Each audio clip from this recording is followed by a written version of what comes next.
बिस्मिल्लाहिर्रहमानिर्रहीम। अस्सलाम वालेकुम। जी नाज़रीन, मैं हूं डॉक्टर आमिर इकबाल और आज हम आपको सूखे बच्चों का इलाज बताएंगे। जी हाँ, आज हम आपको सूखे बच्चों का बेहतरीन माँ बाप से पढ़कर कोई चीज़ नहीं, लिहाजा एक अच्छे वालिदैन बनने की कोशिश करें और बच्चों को मोटा करें।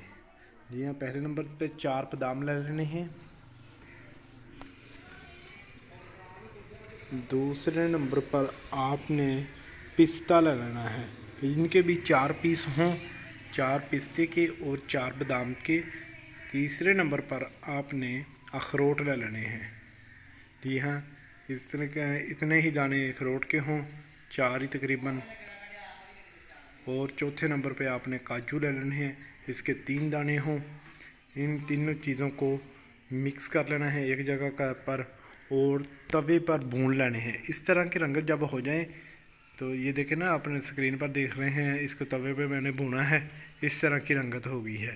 इस तरह की रंगत होगी जब, तो इसको बिल्कुल पीस कर लेना है, ग्राइंड कर लेना है। जब ग्राइंड करोगे तो इस तरह का ये आपका मादा तैयार हो जाएगा। और इसके बाद आपने चने ले लेने हैं भुने हुए, तकरीबन चने भुने हुए आपने ले लेने हैं और छिलकों समेत लेने की कोशिश करेंगे। छिलकों समेत, एक तो छिलकों के बगैर मिल जाते हैं, वो नहीं लेने, छिलके वाले लेने हैं। छिलकों वाले चने लेकर इसको भी आपने ग्राइंड कर लेना है, पीस लेना है। वो जो इस तरह का आपका मवाद तैयार हो जाएगा।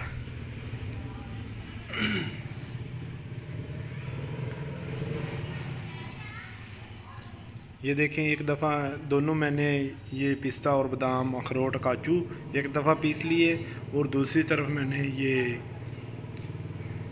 छिलकों समेत भुने हुए चने हैं। आपने कोशिश करनी है कि दूसरे नंबर पर ना मिश्री ले लेनी है, मिश्री, सफ़ेद मिश्री।